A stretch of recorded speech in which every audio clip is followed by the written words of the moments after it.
Good afternoon, and welcome to our continuing series, Interviews with Disciples and Devotees. Today, once again, we have Kittu with us on the ideal of human unity, and we are in Chapter 8. Welcome, Kittu. Namaste. Now my question is that today there are 1, 2, 3 or 4 new persons. Should I go back and start again or continue as continue? All right. So then we are now, I think, in chapter 8. Yes. We had already begun. So chapter 8 is the problem of a federated heterogeneous empire. Right. In the previous chapter, we have seen that even a nation, and when he wrote this book over 100 years back, was heterogeneous. No nation is made up of only one type of race or one type of culture. So in that sense it is heterogeneous. So England was made up of Saxon England, Norman England, Druid England, Celtic England, etc., etc. He is now moving to a larger scale, the problem of a federated heterogeneous empire. See, the word federated is important. If it is an empire which tends always to dominate all the colonies that they have conquered, then it is not a federation. Because they try to impose their first military, then colonization, then economics, then politics, then cultural. And if they win on the cultural, the nation is dead from inside. So, exactly the same problem, and again the example is the British Empire, the problem of a federated heterogeneous empire. Empire is automatically heterogeneous because it has got so many elements, right? So here he is discussing whether Britain can handle this problem at that time when it was written. Today all this is, as I said, out of date, but the principles are always the same. So he says that the building of the composite nation of the British Isles was a foregone success, except for the most stupid mistakes that they made in Ireland, the Southern Ireland, where they created a famine and they wanted to impose their culture on them, which they failed. And even today, Northern Ireland is part of Great Britain and Southern Ireland is a separate country with a different religion, Catholic, and not Protestant like Britain, and a representative of the United Nations. So he says that this, now again the British Empire was made up of Canada, Australia, South Africa, all English speaking, and India completely different from the other three. So he says it was not long ago that the eventual separation of the colonies, carrying with it the evolution of Australia and Canada at least into young independent nations, was considered the inevitable end of the colonial empire It's one logical and hardly regrettable conclusion. And most likely, going back 100 years, Britain would not have minded it very much because the race, because the Australians are, as the British claim, they were imported Englishmen and the Aborigines were almost eliminated, right? So, same thing with South Africa. So, it was expected that they would become independent colonies and Britain would not very seriously oppose it, right? So now he shows that between Britain and these three countries, I'm not bringing in India yet, right? He says that there was a natural tendency to move out. Why? The race origin varied. In Australia, it was British. In South Africa, it was predominantly Dutch. In Canada, half French, half English. The French part is Quebec, and the English part is what is known as Canada, right? And their moving out would not have meant a big loss because Britain got no tangible political, military, or economic advantage from these countries, except to say that, oh, we are the mother of these countries. Now that's a political pride which has no value, ultimately, because economics is the most important thing. You say no economic advantage. Once they, yes, not too much. In fact, they were dependent on Britain in a certain way. Right? And once they became independent, it would have been much easier for the British to accept it. Right?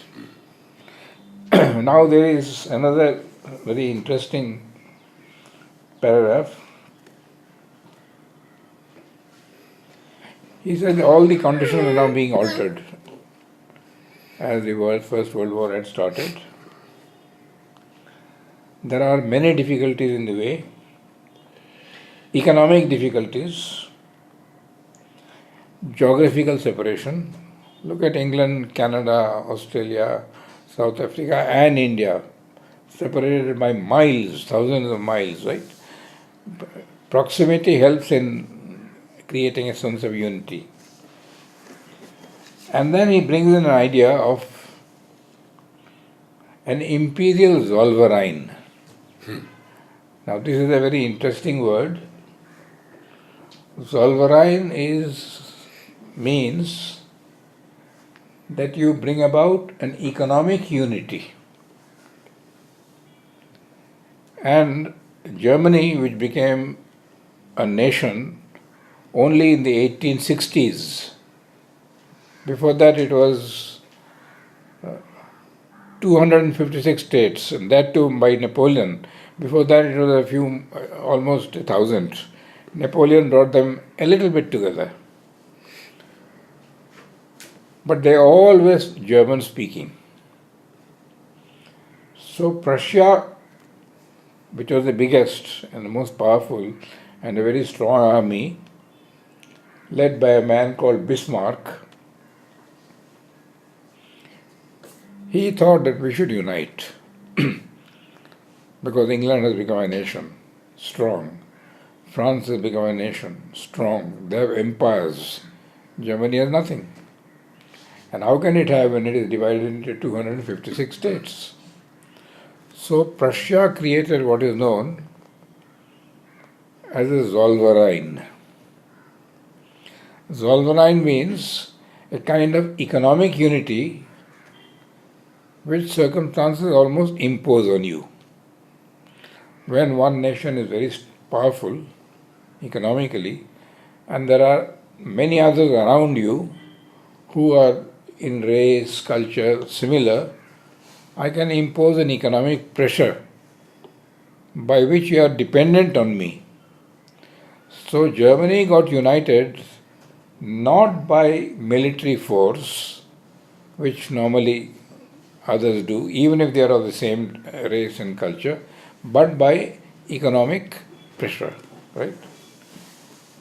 The question now is, can this economic Zollverein method work with these distant countries, English speaking, and can it work with India, which is radically different in race, language, culture, and which is very distinct by itself.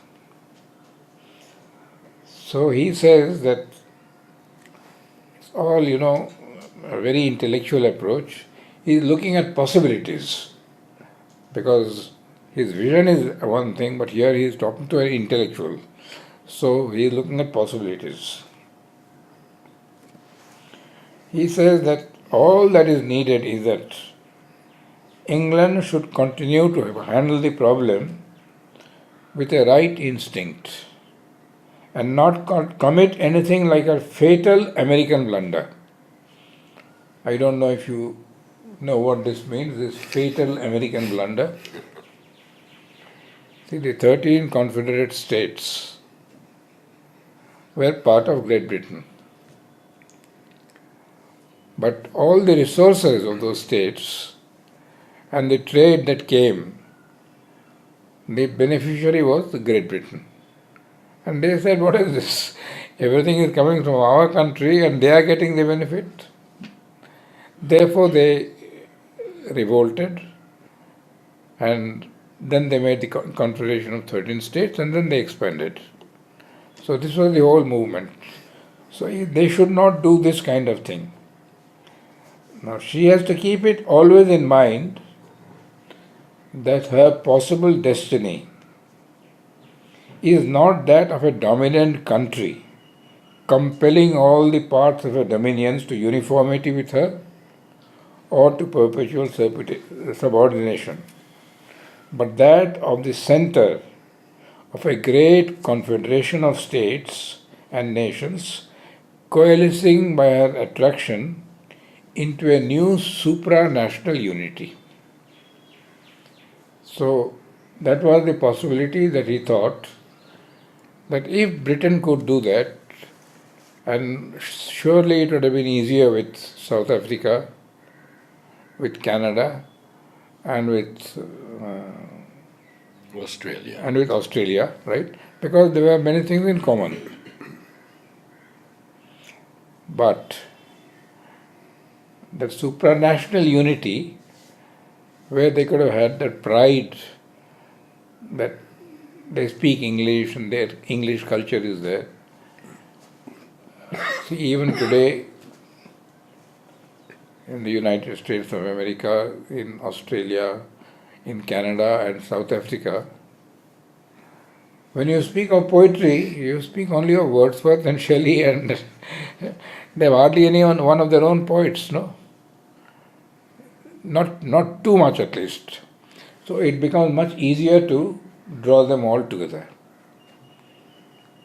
But the problem becomes much more difficult when the question of the two other countries comes in, Egypt and India. See, Egypt has a civilization of over 3,000 years. The pyramids were there. Of course, when he wrote this book, they were all Islamized, but they are still proud of their pyramids. It is very difficult to bring them into the same line. And of course, India, far bigger, 20 times bigger than Great Britain, a culture which is 5,000 years old, and despite everything, a pride in their own culture. So as he's trying to say is, the difficulties are enormous. So the nature of the difficulties in the way of a practical union between such different aggregates is sufficiently obvious. First, there is a geographical separateness, which has always made India a people apart. And you see, if you look carefully, as the mother once remarked, that not only cultural unity, but there is a geographical unity. This side is the Bay of Bengal, that side is the Arabian Sea, below is the Indian Ocean. Then you've got that Himalayan mass that separates this side, and that side you've got the Hindu Kush mass. It is almost by nature has created it as a separate country. Now we have gone against nature when we have created Pakistan and Afghanistan, but that is inevitably a temporary phenomenon. And that is what Mother strongly believes. And the proof is the map of India in the playground. Right? And Mother India also in the playground. Although might be one or two more elements can be added. So the difficulty with India is enormous.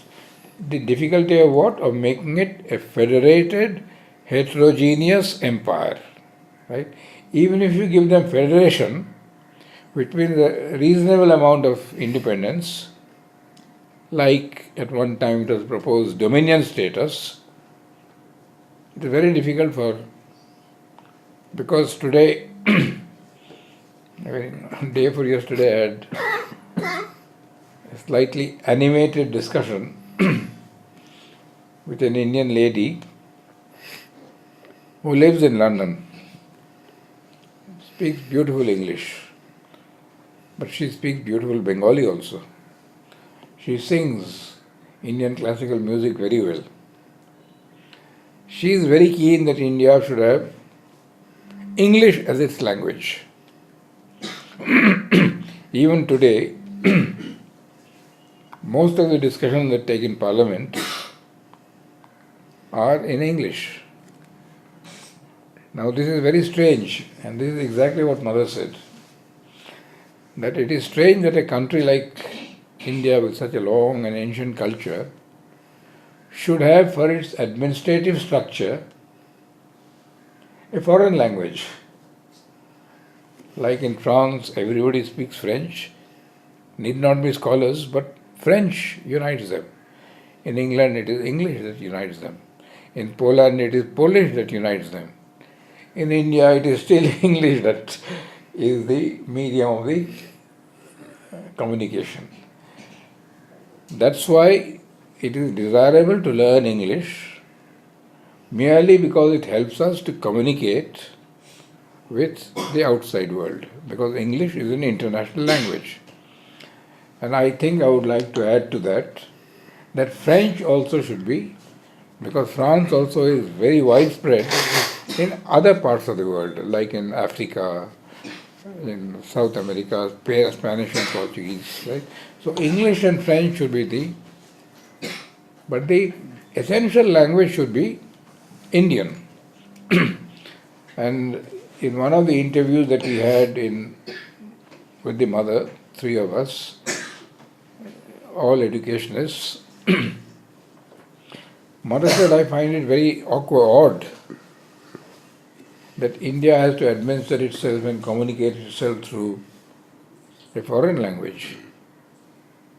We should have a common language, but then you people are fighting among yourselves. If you say Hindi, then the South Indians shout. Evidently, Bengali cannot be the national language of India. Marathi cannot be the national language of India. Tamil cannot be the national language of India. Therefore, what I suggest, according to her, was make Sanskrit the national language of India. Nobody wants you to read Kalidas and Meghdut. But what we are suggesting is that everybody should be able to communicate in Sanskrit.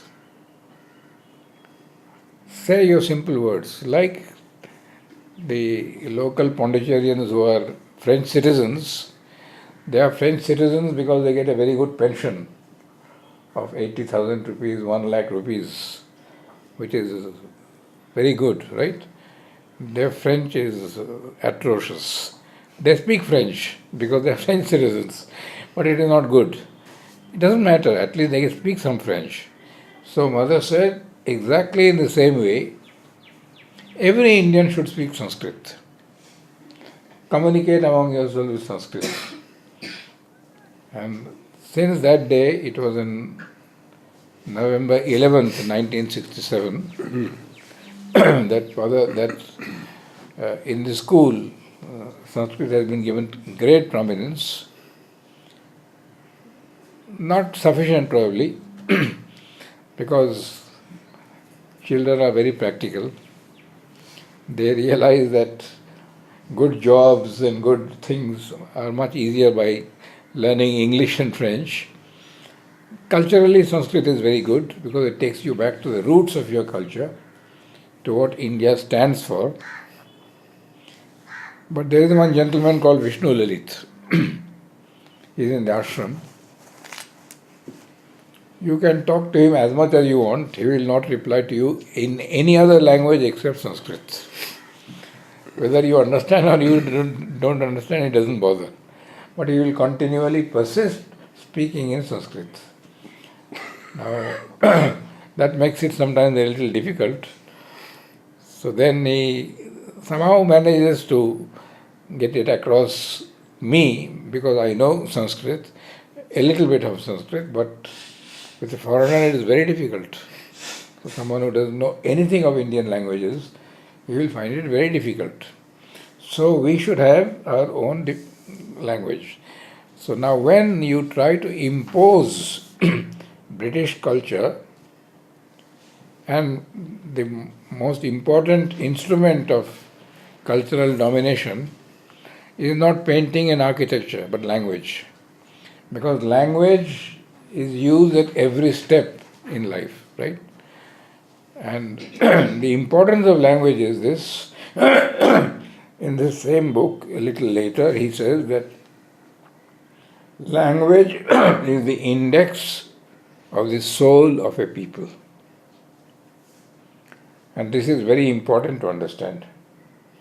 When you say language is the index of a soul of a people, you will find that there are words in every language which cannot be translated into another language.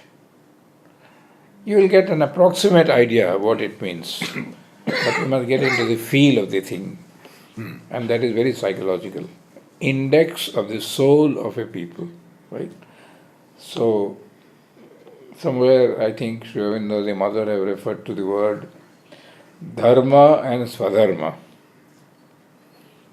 Now, when you translate it into English, it is the law of your inner being.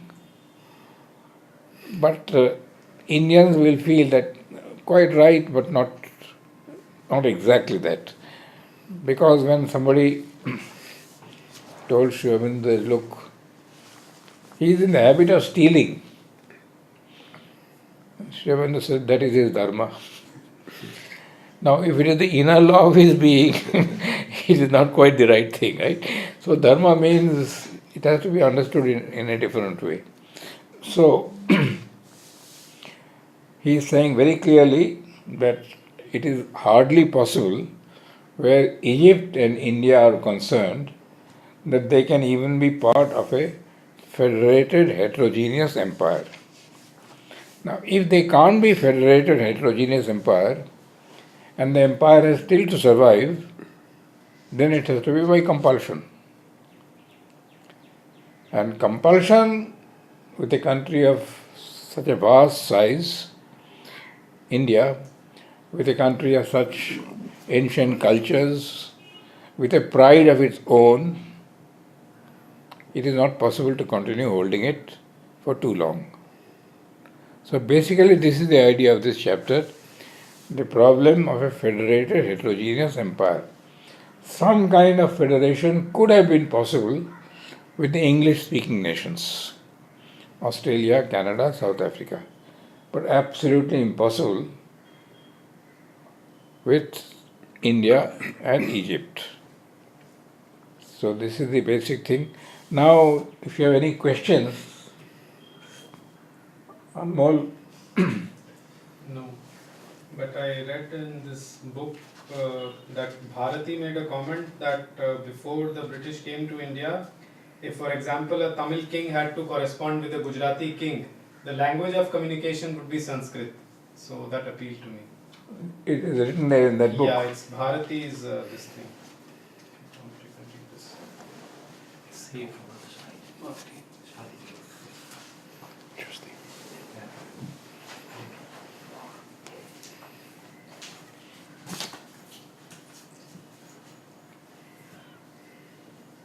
Who is the author? Narendra? Nah, yes. This is made by the Sanskrit department of the ashram. Yes, Narendra is the Yeah, so similarity between Tamil and Sanskrit. But that comment by Bharati is very appropriate.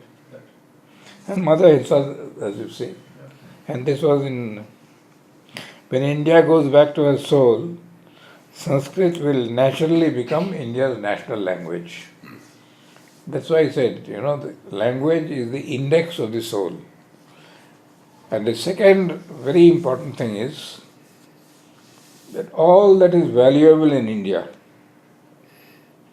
essentially our spirituality and our culture, is originating in the Sanskrit language, in the Vedas and all that. The language has evolved slightly, everything evolves, but it is the same language, it is not a different language anymore. So this is, yes. Why Sri Aurobindo was not writing in Sanskrit? A little loud. Why Sri Aurobindo was not writing in Sanskrit? No, I tell the reason. First of all, there were the outer circumstances. He was till the age of 21 completely kept away from Indian culture. But within 1 year, after coming back to India, from the age of 21 to age of 23, in 2 years, he started translating the Ramayana and the Mahabharata from Sanskrit into English and also a little in Bengali, which means that he had understood the language and grasped the language. But then there are two problems. One is, and I would like to stress this, Indians should not forget that Sri Aurobindo did not come on earth only for India. And as Mother says, I did not come on earth to create an ashram. They have a message which is universal, which belongs to everybody. Now, if he wrote all his works in Sanskrit, not even 10% Indians would have been able to follow, and not even 0.5% of the world would have been able to follow. Therefore, he continued writing in English. But you have seen Bhavani Bharati. I've seen. Yes, see, no, that's written, beautifully written. The Sanskrit is superb. And he had it on his fingertips. So from what I'm given to understand of what they're talking about language creating a nation state. What does it say? Can you hear? Yes, I can hear. It's much like the caste system and the current strongest form of economic or military communication is the one that should be used to convey a universal message. This is not stuff. What is your question? In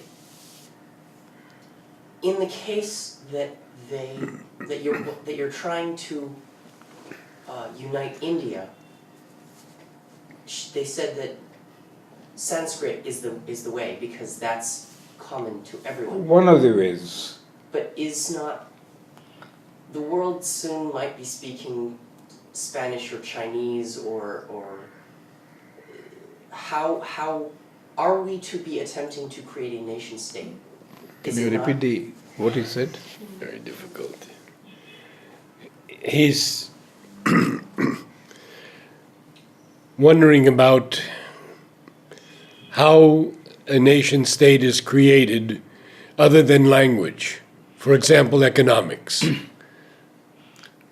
No, you see, nation state Not is exactly. not satisfied with Yeah, well, what- then you have to speak louder to him. I'm sorry. Come nearer. Sorry. A little loud. Okay, sorry. If your goal is to create a nation state in India, she said that you should use Sanskrit. The current language that is likely to be most conveyable is probably going to be something like Spanish or Chinese at this point, if I'm not mistaken. I could be wrong. My question is, are we trying, because as you said, India is not the only goal, but a universality encompassing all of it. Agreed. I think I can answer your question now. You see, universality does not mean loss of individuality.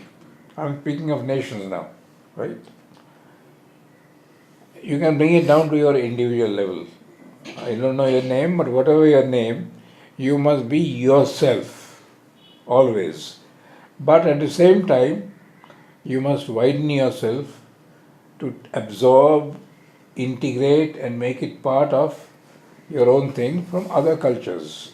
You are evidently not Indian, but you absorb as much as you can of India into yourself without giving up your whatever culture. I don't know what. You are Russian? Then? American. Or you are American. So keep your Americanness, right?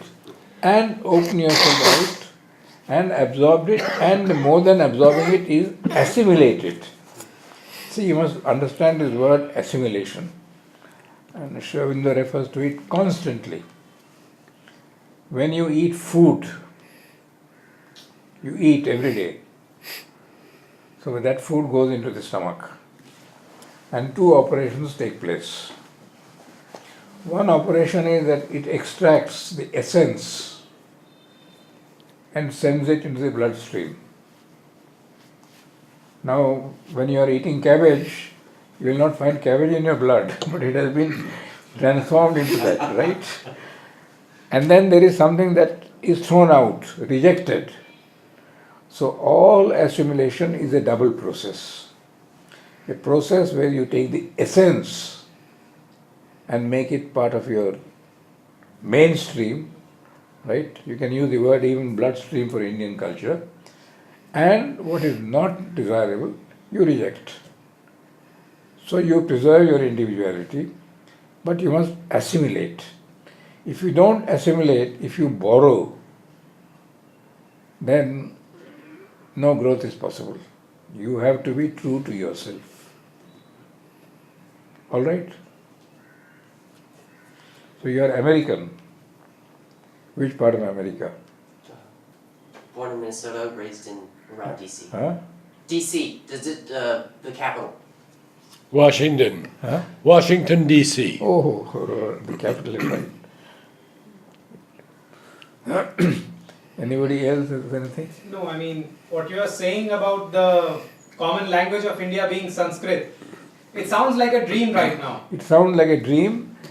The only thing that I can say is that now a feeling is developing that it is a realizable dream because the present government has valued the thing. But then government can't do much, the people have to do it. Once they feel the pride of their culture, and the moment you give up that, not give up, give less importance to the only practical aspect of education, then it will happen. See, look at our students here. Not even 10% or 5% speak Sanskrit well. And when I've asked them why they don't do it, you have so much respect for the mother and Aurobindo. They said that is true.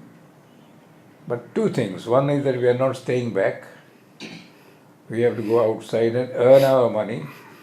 And our knowledge of Sanskrit will not give us a good job.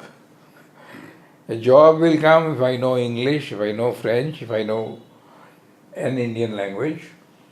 And if you know English and French well, or Spanish and Portuguese well, the amount of money that you will get while working in England or in France will be 5 times more than what you get in India.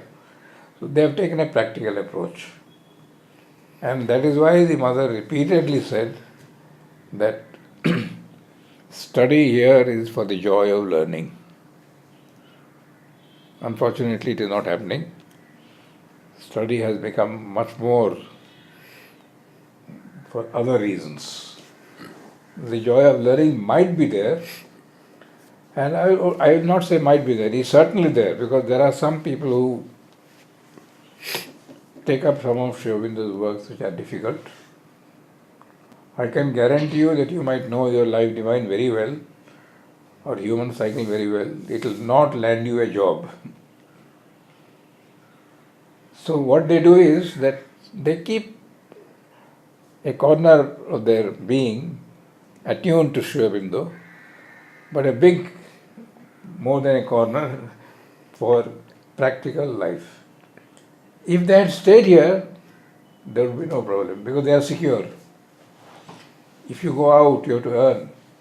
And nobody, if you become a Sanskrit teacher, you will get 15,000 rupees a month.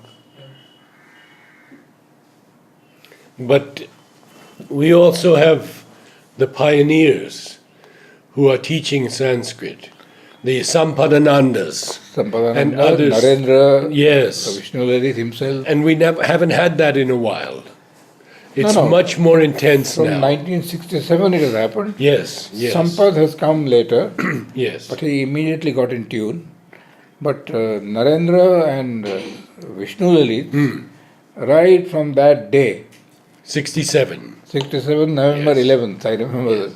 10:30 to 12. Yeah, yeah. You were there. You see, it happened like this. Were you there? I was there. Good. And I'll give you the background of how I was there. The mother was very insistent that we should practice the free progress classes in here. That means after the age of 15 or 16, children should be allowed to choose. And she went that far as to say they have to take the responsibility of their own education. If they want to remain stupid, ignorant, and idiots, it is their pleasure.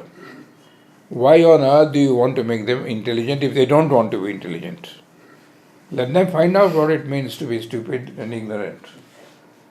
Because she said that after the age of theoretically 14, but 16, 18, you are responsible for your life. Don't come and tell me somebody made me do that. That is escapism. Now, since she believed in that, she never imposed somebody learning something. And to the great embarrassment of our institution, one of our so-called good students, who had read many things, he wanted to join Tata's, JRD Tata at that time.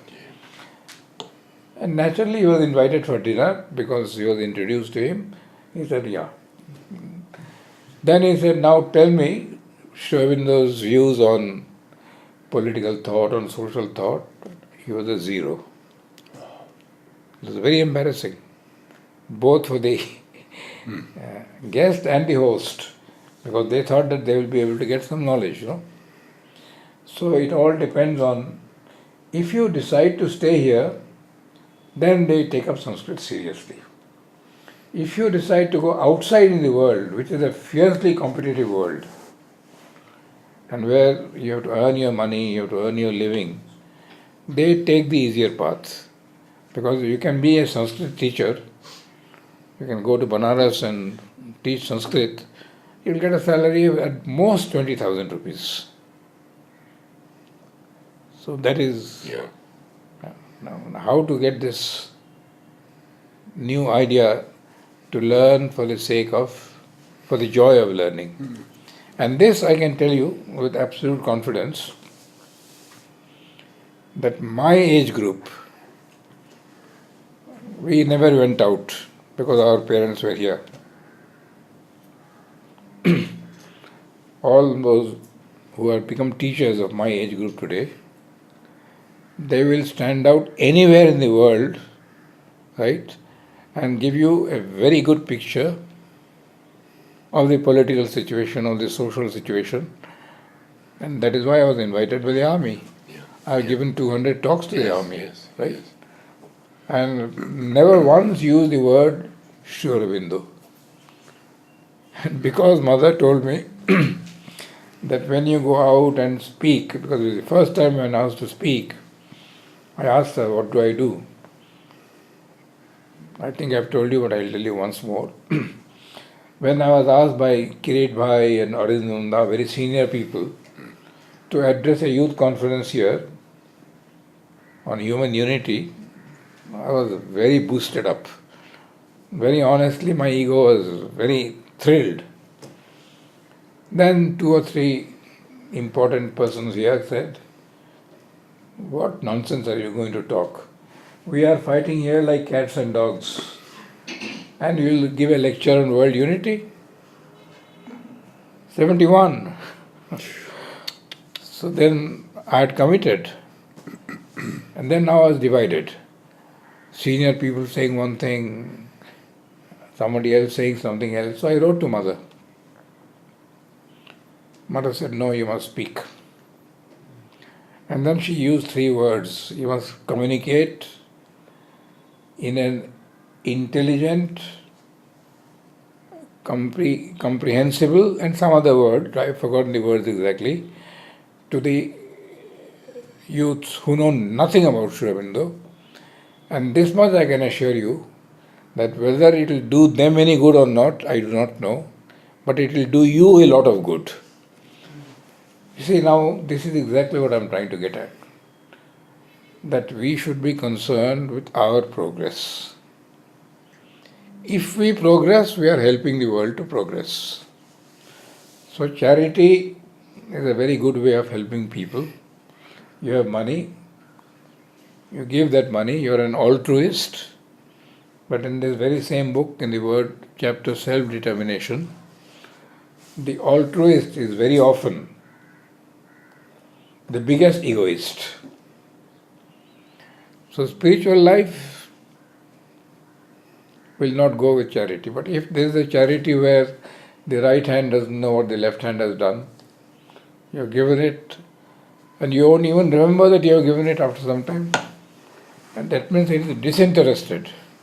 But if you give and say, my name must be put there, a plaque must be put there. I had a very big problem in my own guest house, which I not own, which I run. That is Sri Aurobindo Andhra Bhavan. It was donated to us by a friend of mine. I said, I'm very grateful to you for what you have done. And we built up the whole thing. But then he came back after 2 years. You must put a plaque there saying that this has been donated by so and so and so and so on this date. I resisted, but it became very bitter.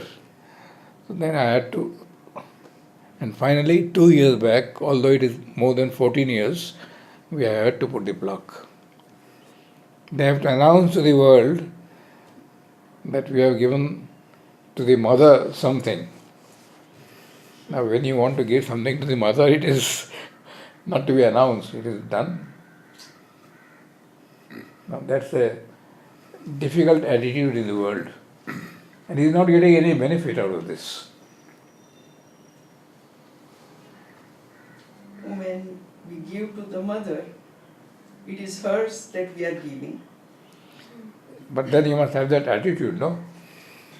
If you want to let everybody know that I have given so much money to the mother, it loses much of its spiritual value.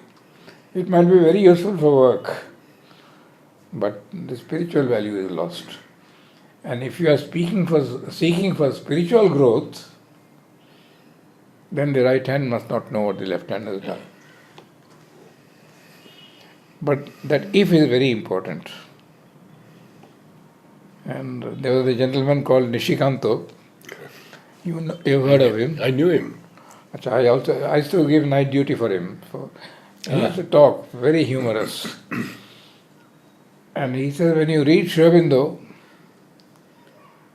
and everywhere he says, if you can do this, then this will happen, right? If you can surrender to the mother. That if is the most important word, because hardly anybody surrenders to the mother. So it's not so easy, right? He had a sense of humor, so he could make it. Yeah. So I think we have to close Just for today. one more question. Sorry. Come closer, I'm sorry. a little louder. Sorry. If in the case one surrenders completely to the mother, if I'm given to understand the practice, the Atma or the method, the Atman, the Rigpa, the whatever you want to call it, successfully, that you will be accomplishing spiritual practice. And that will benefit you in other ways. In all ways, including the material way. Right. If that is the case, what is not... You mentioned before what was bloodstream versus what was poop. What was? It's all right. Sorry. Rejection. What to accept or reject. What is not to be accepted in the situation where you are attempting to offer wholly. In other words, when you want to surrender, what you have to reject? Is that the question? What is to be rejected? Huh? Yes. You see, first of all, none of us can pretend that we have surrendered completely. As Mother says, the moment someone comes and tells me I am really absolutely sincere and surrendered, it is the end, because he is not watching himself honestly. It is the most difficult thing. So all that you have to do is, I am trying to surrender. That is the first thing. The second thing is that you have an aspiration, whether it is spiritual or the higher mental being, whatever is at your disposal, because there are people who are at different levels of consciousness. So go to the highest level of your consciousness.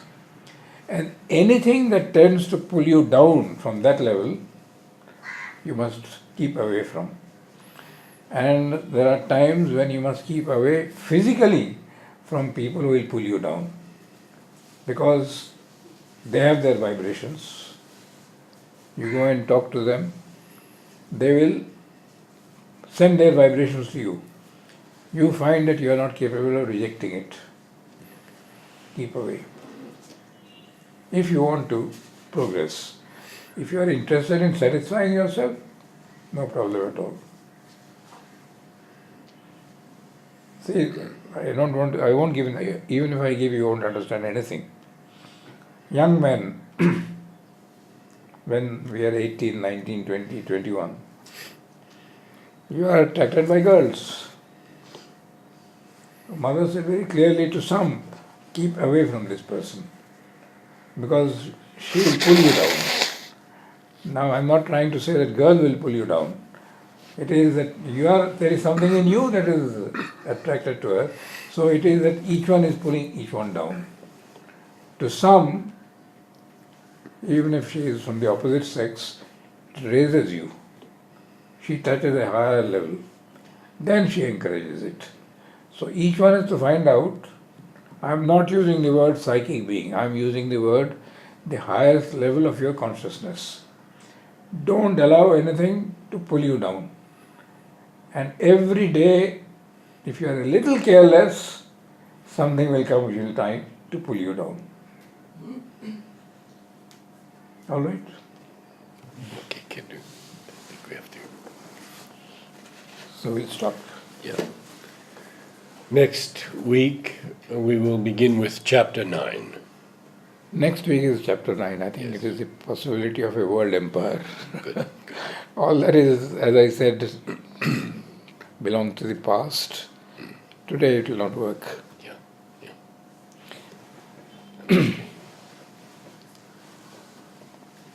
Thank you.